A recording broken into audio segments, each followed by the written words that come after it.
Modulation is one of the most frequently used technical words in communications technology. One good example is that of your FM radio, where FM stands for frequency modulation. In this video, we are going to learn the basics of modulation techniques and see how they are applied in modern cellular and communications technology.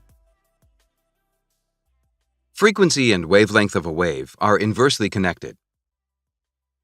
Humans have the capability to hear sound frequency from 20 Hz to 20 kHz, but if a radio tower transmits electromagnetic waves of the same frequency, the size of the antennas required will be really high. In the antenna video we have already seen that the size of the antenna is proportional to the wavelength. If we had transmitted the electromagnetic wave in the same frequency of sound, the antenna size required would have been in the range of kilometers. This is why we need modulation. Before the electromagnetic waves are transmitted, they should be modulated to a high-frequency signal. We can understand the way we modulate the signals with a simple analogy. Try throwing a piece of paper. It won't go far. Now tie it to a stone and throw it again. The second method is obviously more efficient than the first one. This is exactly how we do modulation. In place of a stone, modulation uses a high-frequency signal known as a carrier signal. As we know, any signal has three basic properties: amplitude, frequency, and phase. In the modulation process, one of the properties of the carrier signal is varied in accordance with the message signal. For example, the frequency of the carrier signal is varied according to the amplitude of the message signal. This technique is known as frequency modulation. Please note that the frequency of a carrier signal is always high, which means the modulated signal is also of high frequency and energy. The value of the original signal can be easily retrieved from the frequency of the modulated signal. In the same way, we can also achieve amplitude modulation. Here, the amplitude of the carrier signal is varied based on the value of the message signal. The modulation techniques we have discussed so far have all been analog types. However, they are already obsolete.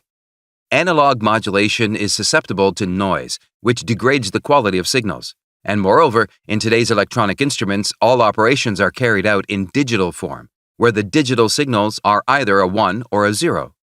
So, let's discuss the digital modulation techniques that are currently used. More specifically, let's see how the digital bit flow is converted to an electromagnetic wave. The first digital technique is amplitude shift keying. Here, based on the digital pulses, the amplitude of the carrier signal is adjusted. High amplitude relates to 1 and low amplitude relates to 0. The next technique is called frequency shift keying. Here, based on the value of digital pulses, the frequency of the carrier signal is adjusted.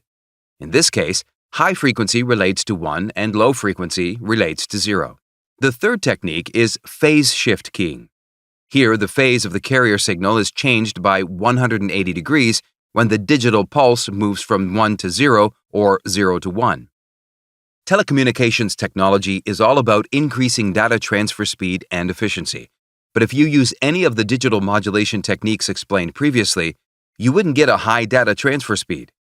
However, there is a technique in physics which, if you use it, means you can practically send up to 6 bits of information as a single electromagnetic wave. This technique is known as quadrature amplitude modulation. To understand QAM in an easy way, let's take two analog signals. The beauty of QAM is that you can modulate these two different signals as a single signal and then transmit it. Then at the receiver end, you will be able to separate out the original signals, thereby saving bandwidth. Let's see how this modulation is done. In QAM, the first signal is amplitude modulated using a carrier wave as shown. The second signal is also amplitude modulated with a carrier wave of the same frequency and amplitude, but after giving the carrier signal a 90-degree phase shift.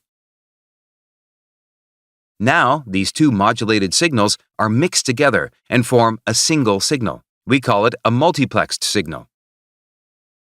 The interesting thing is that on the receiver side, we can easily separate out the original signals from the multiplexed signal. In the case of digital QAM, a similar approach is used. Here, instead of analog signals, different combinations of bits are added together to produce a multiplexed signal. Let's see how a 16 QAM works. If you are familiar with digital technology, you know that any form of data is just a collection of ones and zeros. In 16 QAM, we can pack 4 bits together and send it as a single electromagnetic wave. Based on the values of the 4 bits, this output will have different phase angles and amplitude.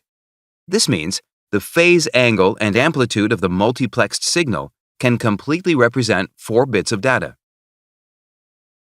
In 16 QAM, such 16-bit values can be represented by adjusting the phase and amplitude of the multiplexed signal.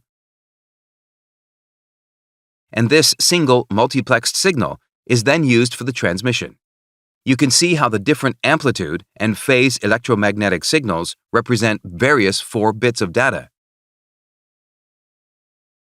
Using a similar technique to that used in analog modulation, here the amplitude-modulated signals are also mixed together, and finally, a single output is produced. As we have seen in this modulation, 2 carrier signals that are out of phase by 90 degrees are used. Hence the word quadrature is used to refer to this technique. If, instead of QAM, we had used a normal modulation technique to send bits of data, we would have used 4 electromagnetic signals. Thus, 16 QAM increases the data transfer speed by 4 times. Scientists have even achieved 64 QAM, which is used in 4G communications. 64 QAM uses 6 bits of data at a time, thus making the data transfer speed 6 times faster compared to a normal modulation technique. The modulation techniques are not restricted to only cellular communication and FM radio, but also have applications in television broadcasting, Wi-Fi, optical fibers, etc. We hope this video has given you a clear understanding about the concepts of modulation. Thank you.